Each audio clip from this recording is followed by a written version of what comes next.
J'en parle tout de suite avec Jacques, Karima et Antoine. Est-ce que Jacques, le NPD, a vraiment l'intention dans son esprit de faire tomber le gouvernement Trudeau? Non, moi, je crois pas ça. Le NPD a quand même son propre agenda. Ça a été dit par notre ami dans le reportage, là. Évidemment, il y a une gauche à l'intérieur du NPD qui pousse énormément, notamment sur la question de l'assurance médicaments. Bon, indépendamment de la façon dont les choses ont été négociées avec le Parti libéral de M. Trudeau, quand j'entends Mme Freeland dire on travaille, on progresse vers un budget qui pourrait inclure des mesures. Est-ce que ce sera un régime public mur à mur? Moi, je crois pas ça non plus. Là. Je pense qu'il va y avoir de quoi d'hybride. Puis, il faut rappeler que dans la proposition du NPD, on veut avoir une loi cadre pour négocier après ça avec les provinces. Hein? Et rappelons-nous qu'au Québec, ça fait pas tellement l'affaire, cette histoire-là, parce que c'est quand même une compétence. C'est pas gagné. Non, c'est ça. Mais je ne crois pas, moi, que le NPD va faire tomber le gouvernement là-dessus. Antoine? Pourquoi on devrait se poser la question, pourquoi est-ce que M. Singh aujourd'hui bombe le torse? Je pense qu'il y a 3 raisons. D'abord, il doit faire la démonstration que la coalition avec les libéraux peut générer des gains. Bon, des gains politiquement pour eux. Et le gain ici, c'est l'assurance médicaments.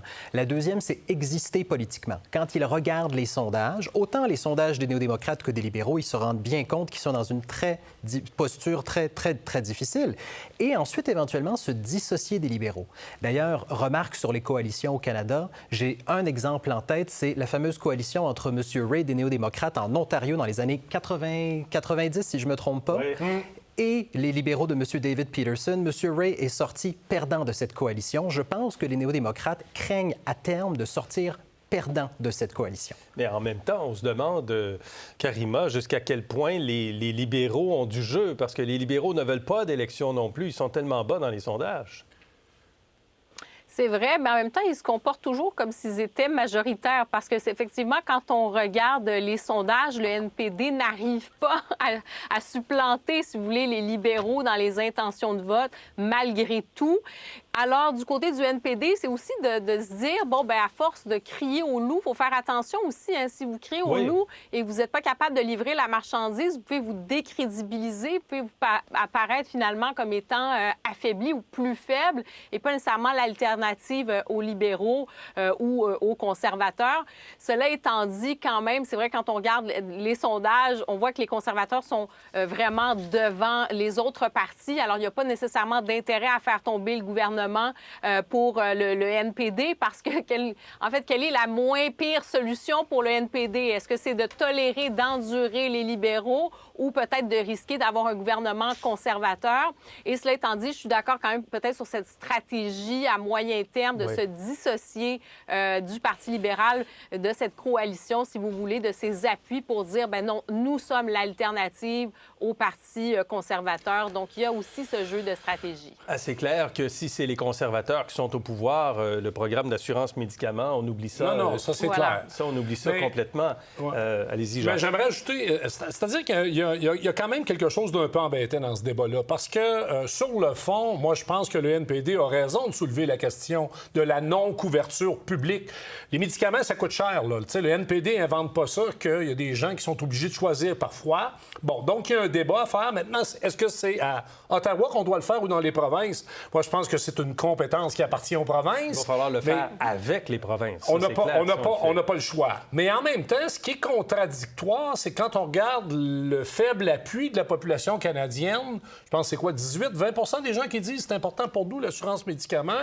Là, c'est sûr que ça doit sonner des cloches au Parti libéral, parce que moi, je pense que M. Trudeau, contre les conservateurs, il risque pas d'aller vers plus de gauche, là. Il risque d'aller plus vers le centre, puis peut-être le centre-droit. Donc, ça doit être compliqué au Parti libéral en ce moment aussi. Oui, ce qui est compliqué, c'est les intentions de vote. Vous l'avez mentionné, Karima, quand on regarde le dernier sondage Abacus, 43 pour les conservateurs, en hausse de 3 points de pourcentage par rapport au sondage précédent. Les libéraux ont encore perdu 1 point, 24 Le NPD qui a perdu 2 points, 18 Et quand on regarde du côté du Québec, le Bloc est toujours en tête à 34 mais les conservateurs sont rendus deuxième à 26 les libéraux à 25 et le NPD à 8 Est-ce que Antoine Jagmeet Singh joue son avenir politique?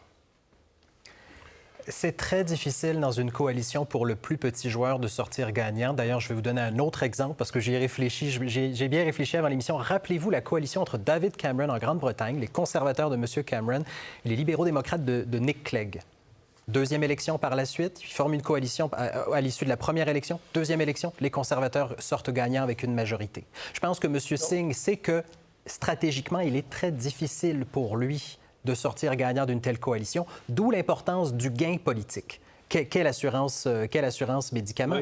Oui. Et Il doit faire un gain quelque part. Absolument. Quel gain sur l'assurance médicaments? L'entente du 22 mars 2022 entre les libéraux et le NPD, il n'y a pas d'argent là-dedans. Là. On dit qu'il faut continuer de progresser vers la mise en œuvre d'un régime universel d'assurance médicaments en adoptant une loi sur l'assurance médicaments du Canada d'ici la fin de 2023. Ce n'est pas arrivé.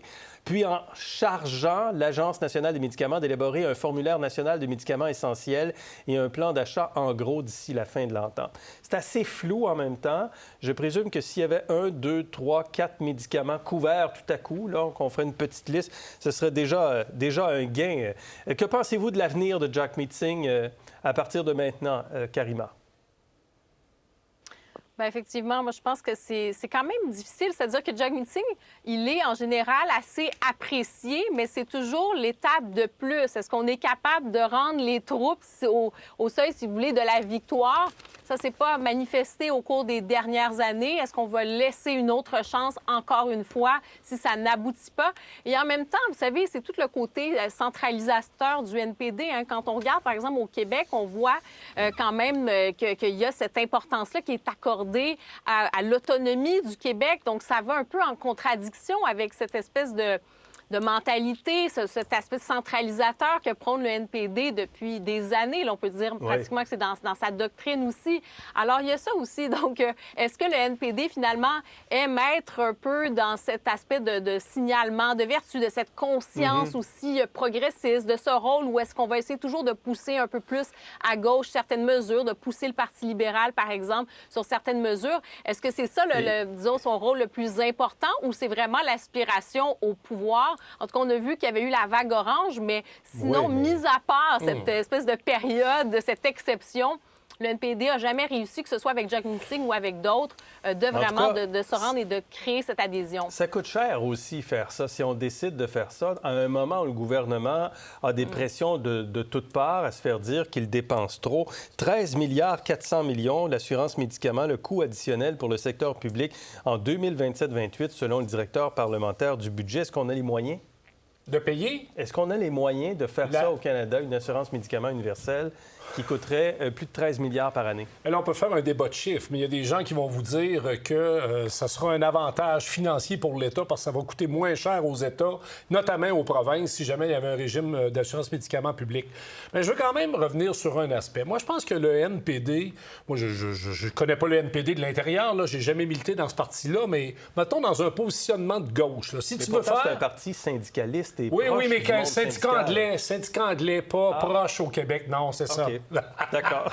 Bien essayé. Mais tout ça pour dire que à l'intérieur du NPD, quand même, je suis convaincu qu'il y a des militants qui se disent le plus loin qu'on peut aller, c'est dans cette alliance avec le pouvoir. Donc, moi, je pense qu'ils ne peuvent pas gagner l'assurance dentaire, la loi anti-SCAB puis l'assurance médicaments. Ça, c'est impossible. C'est impossible. Okay. Alors, s'ils sont capables d'aller chercher dans le budget de Mme Freeland certaines mesures qui pourraient couvrir certains médicaments, bien, ce sera considéré comme une victoire pour le NPD. En tout cas, à écouter Jagmeet Singh aujourd'hui, les questions portaient, oui, mais c'est quoi, qu'est-ce que vous allez gagner? Pourquoi vous faites ça? Vous ne pouvez pas faire tomber le gouvernement puis aller en élection, vous n'allez pas bien. Regardez la conviction du chef du NPD. Si les libéraux brisent leurs promesses, peut-être ils le brisent parce qu'ils veulent avoir une élection. Je pense que ce n'est pas une bonne idée pour eux, mais c'est finalement le gouvernement qui décide s'ils vont avoir une élection ou non. Ce qu'on peut décider, c'est si l'entente continue ou non. Mais honnêtement, c'est la décision des libéraux s'ils brisent leurs promesses. Il n'y a personne qui a le goût d'aller à l'élection. Moi, il me semble qu'avec tout ce qu'on a sur la table, sur les choses qu'on doit faire... En minorité, il faut toujours être prêt à une élection.